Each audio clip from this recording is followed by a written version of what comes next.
So I have the dubious honor of being first. And this theme, Contradiction, makes me think of an episode in my adolescence when I was a fan of Star Trek.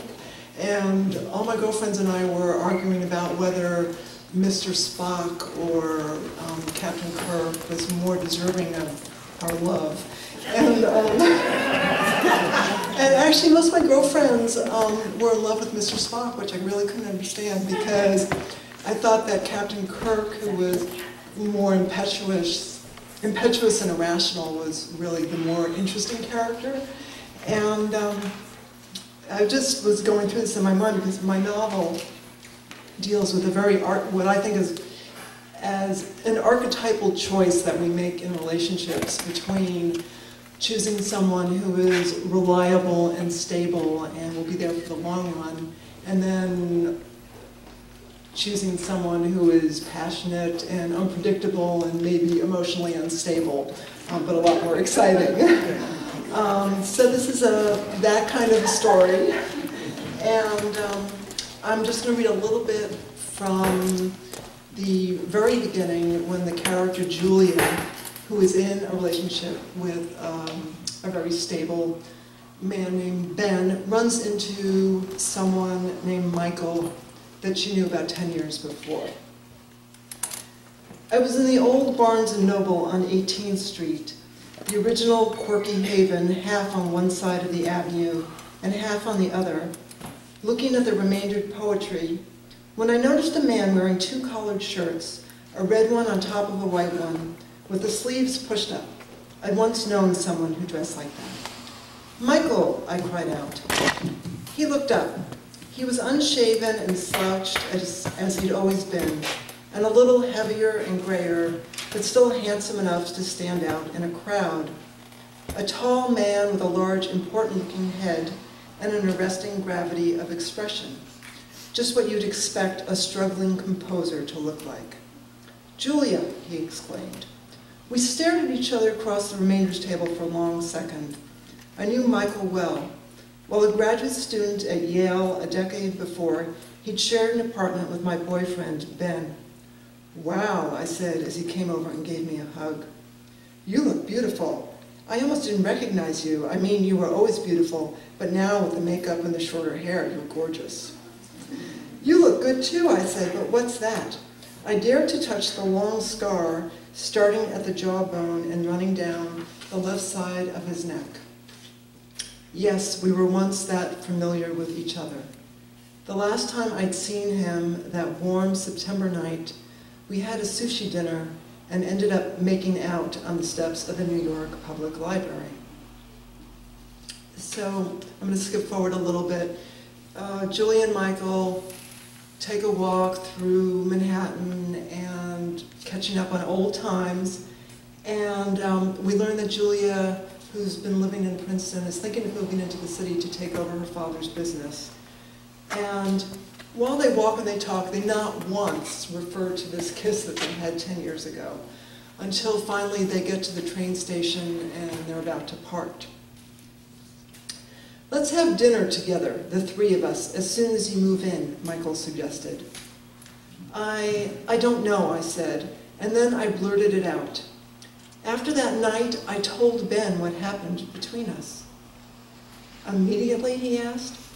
"He figured it out before he even picked me up at the train station. Remember how I took a later train, a 2-hour later train?"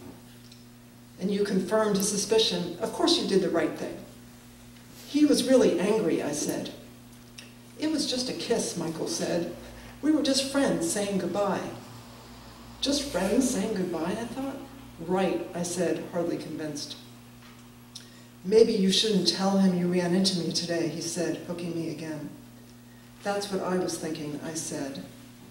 We looked at each other, barely breathing.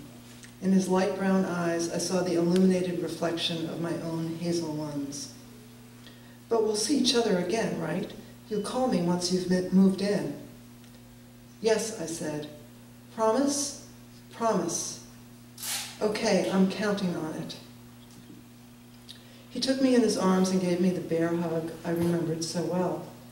And then he let me go, casting me into the crowd that straggled down the sooty-breathed stairway to the platform below. The train waited, its silver doors open.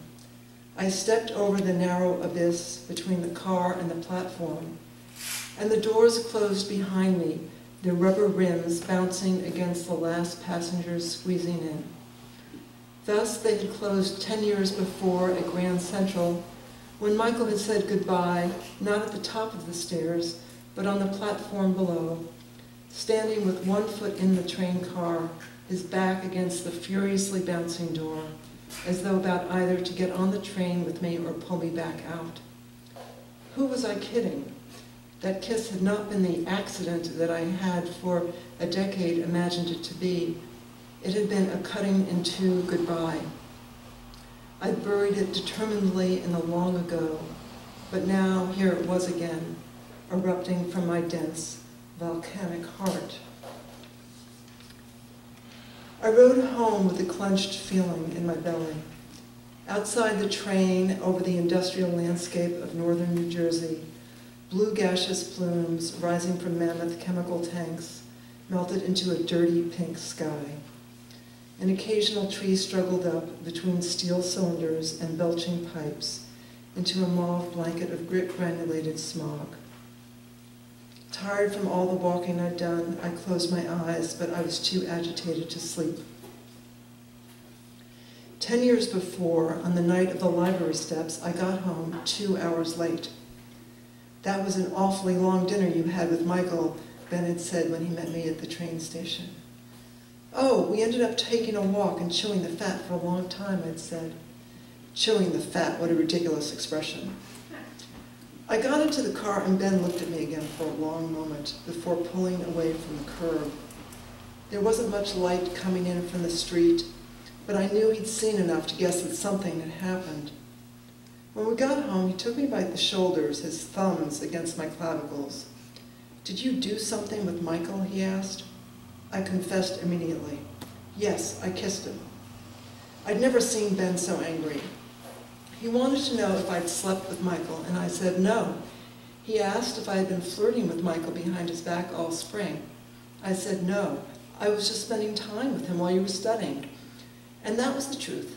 Michael was sharing Ben's apartment, and Ben didn't want me in his bedroom while he plowed through Shakespeare and Milton for his doctoral exams. He said it disturbed his concentration. So I did my homework sitting in the living room listening to Michael play the piano. "Are you in love with him?" Ben continued, and I said no, it was just a goodbye that got out of hand. And that was truly how I wanted to think of it. And then Ben forbade me ever to see Michael again, and I said I wouldn't. I didn't want to, which was also true. It seemed simpler that way. So why had I confessed so readily to, what, a kiss? I couldn't stand having a secret from Ben. It felt like it would spoil the intimacy between us. To put it mathematically, the equation at that point in time was pain of keeping a secret from Ben greater than pain of not seeing Michael anymore. 10 years later, the math wasn't so clear. I couldn't tell Ben that I'd run into Michael that afternoon. I didn't want another scene. I didn't want to rehash what had happened 10 years before. And I didn't want to hear Ben forbid me to see Michael again because I wouldn't obey. And so I decided, for the first time in my relationship with Ben, to keep a secret from him. Thank you.